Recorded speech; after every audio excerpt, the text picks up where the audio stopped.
नाम तो सुना ही होगा। गॉड्स प्लान का नाम तो सुना ही होगा। रिंकू सिंह का नाम तो सुना ही होगा। তো আজকের ম্যাচ হচ্ছিল এলএসজি ভার্সেস কেকেআর। না, আজকের ম্যাচ হচ্ছিল এলএসজি ভার্সেস রিঙ্কু সিং। পুরো একার রিঙ্কু সিং এর সঙ্গে পুরো এলএসজি টিমের ম্যাচ হচ্ছিল, কারণ রিঙ্কু সিং পুরো এলএসজি টিমের বিরুদ্ধে একাই লড়াই করেছে এবং আজকের জিতের মূল দাবিদার হচ্ছে রিঙ্কু সিং।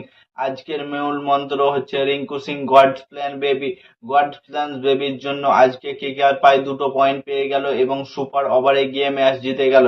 আজকে যদি রিঙ্কু সিং না থাকতো তাহলে আজকের ম্যাচ জিততে পারতো না। কোনো ব্যাটিং লাইন আপ চলেনি কলকাতার, কোনো বোলিং লাইন আপ ঠিকঠাক ভাবে চলেনি। পুরো ফিল্ডিং এর দায়িত্ব নিয়েছিল একাই রিঙ্কু সিং, ব্যাটিং এর দায়িত্ব নিয়েছিল রিঙ্কু সিং, ক্যাচিং এর দায়িত্ব নিয়েছিল রিঙ্কু সিং, সুপার ওভারের দায়িত্ব নিয়েছিল রিঙ্কু সিং।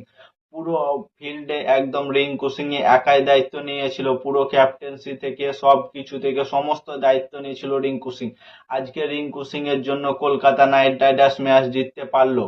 রিঙ্কু সিং যে দুর্দান্ত মেজাজে ব্যাটিং করলো কিছু বলার নেই। প্রথমে 37 বলে 37 ছিল, তারপরে যে বাউন্ডারি ওভার বাউন্ডারি গেল মারতে শুরু করলো, কিছু বলার নেই। 18 ওভার এবং 19 ওভারে কি যে হয়ে যায় তার কিছু বলার নেই। এত দুর্দান্ত মেজাজে ব্যাটিং কিভাবে করতে পারে একজন প্লেয়ার, সে এত বড় ফিনিশার কেউ জানতো না।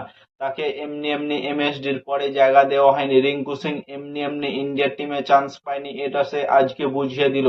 রিঙ্কু সিং যে তার যোগ্যতার জন্য সে তার ইন্ডিয়া টিমে চান্স পেয়েছে, এটা সে বুঝিয়ে দিল। রিঙ্কু সিং প্রায় 100 স্ট্রাইক রেটে খেলছিল রিঙ্কু সিং। এবার লাস্ট 18 এবং 19 ওভার থেকে 20 ওভার, এই 3টি ওভারের মধ্যে এত দুর্দান্ত মেজাজে ব্যাটিং করলো যে তার স্ট্রাইক রেট 170-80 প্লাস হয়ে গেল। মানে ভাবো কত দুর্দান্ত মেজাজে ব্যাটিং করছে। যখন লাস্টে 62 রানের পার্টনারশিপ হয় তখন তার একারই রান ছিল 56 রানের। মানে ভাবো দুটো প্লেয়ারের মধ্যে পার্টনারশিপ হচ্ছে তখন তার একারই রান হচ্ছে 56। মানে ভাবো কত দুর্দান্ত মেজাজে ব্যাটিং করেছে রিঙ্কু সিং।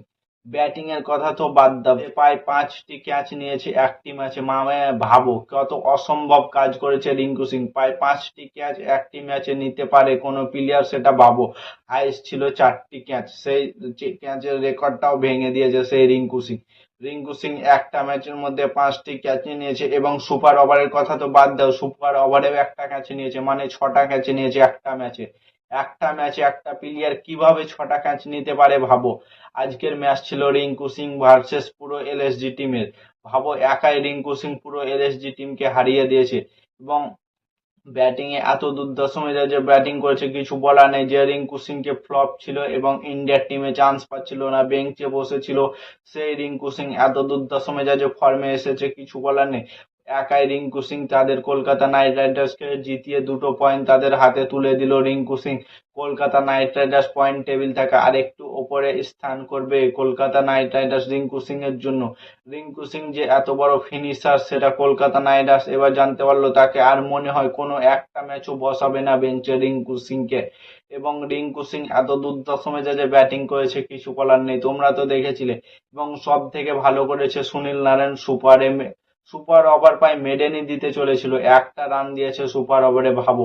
এবং সেই অনুযায়ী রিঙ্কু সিং নেমেই সুপার ওভারে নেমেই 1 বলে 4 মেরে ম্যাচ জিতিয়ে দেয় প্রথম বলে।